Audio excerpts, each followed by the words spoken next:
Coucou tout le monde, j'espère que vous allez bien. Aujourd'hui on va parler de la dormance du caladium puisque ça va être le moment là de les mettre un petit peu au repos. D'ailleurs, si vous en avez planté cette année et que ça a fonctionné, oui, parce que c'était pas une année hyper successful pour les caladiums, ben vous avez peut-être vu que voilà, ils commencent à fatiguer. Là, je vous présente mes caladiums qui sont à l'extérieur puisqu'en fait, ça a été tellement la galère cette année de trouver des tubercules qui étaient de bonne qualité, qui germaient correctement, voilà. Donc il y a eu plein de raisons, hein. Le fournisseur premier des caladiums est en Floride et ils ont eu pas mal de problèmes climatiques. Et du coup, c'est vrai qu'on s'est retrouvés en été et même au printemps avec une rupture de tubercules de caladium et certains tubercules, voilà, qui étaient alors soit très petits. Moi, c'est vrai que je plante souvent des jumbo, mais je vous en ai déjà parlé. Soit, voilà, qui n'ont pas donné grand chose. Et ceux qui se sont plu, qui ont germé, je les ai tout de suite passés en extérieur pour qu'ils profitent vraiment de la météo californienne durant cet été et qu'ils soient davantage beaux. Celui-là, je l'avais acheté, déjà planté, déjà en feuilles, etc. Je vous avais expliqué, c'était la première année que je faisais ça, mais j'étais tellement en galère. Et celui-là, ça fait partie de ceux que j'avais plantés. Alors lui, il est encore beau. Il reste 3 feuilles. Comparé aux années précédentes, il n'est pas très beau. Mais en comparaison avec la galère que ça a été faire germer, moi je m'attendais à les laisser encore plus longtemps, sauf qu'en fait je vais avoir besoin de ces petits pots pour mes bulbes de printemps qu'on plante à l'automne. Du coup je vais les mettre les deux en dormance et je vais faire ça avec vous. Donc la première option que vous pouvez choisir pour mettre en dormance vos caladiums, c'est de les laisser dans un pot dans la terre. À l'extérieur, ça dépend où est-ce que vous êtes. Moi je préfère les rentrer par exemple dans une cave, dans un endroit un petit peu frais et sombre, parce que je trouve que les mettre dans un endroit frais et sombre, ça fonctionne encore mieux, en tout cas vis-à-vis de mon expérience. Donc si vous voulez les rentrer mais les laisser dans le pot et pas vous embêter, c'est tout à fait possible. Vous allez couper simplement les tiges qui dépassent. Vous allez ensuite arrêter d'arroser, vraiment laisser sécher bien correctement le terreau. Si vous avez encore quelques journées où il fait beau chez vous, donc soit si vous avez un extérieur dans votre jardin, soit à l'intérieur, mettez-les derrière une fenêtre pour bien que le pot sèche complètement. Là, moi, je suis sur des pots en terre cuite, ça va sécher plus rapidement. Mais s'ils étaient dans des pots, même des petits pots percés en plastique, soyez bien vigilants avant de les mettre dans un endroit, si vous voulez les conserver dans un endroit sombre, avant de les mettre dans un endroit sombre, attendez bien que le terreau soit bien sec. Parce que le danger après, c'est que voilà, dans un endroit frais et sombre, si la motte est encore un petit peu humide, les tubercules risquent de pourrir dans la motte. Moi, c'est pas l'option que je vais choisir, je vais les retirer des pots, déjà parce que je veux utiliser les pots.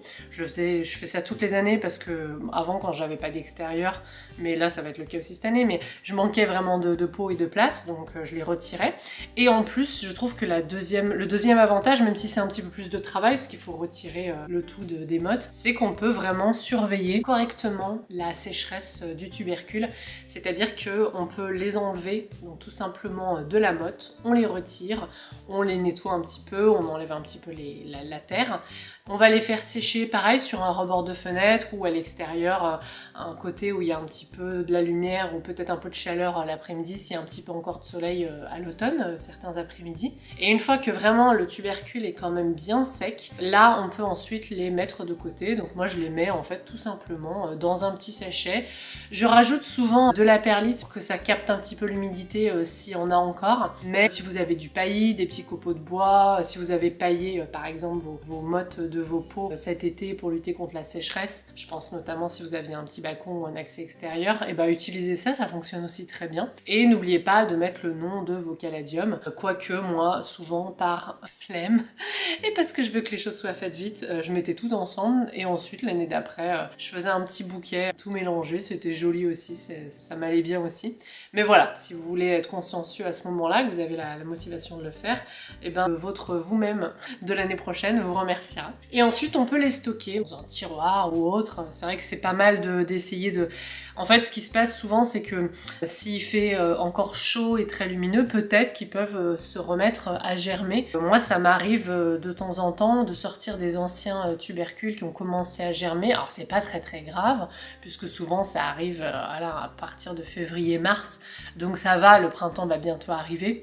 Mais c'est vrai que si ça germe durant l'hiver, ça peut être un petit peu plus compliqué. Peut-être que la tige ensuite va se faner parce que vous n'allez pas les mettre en terre tout de suite. Parce que voilà, le caladium aime des températures chaudes.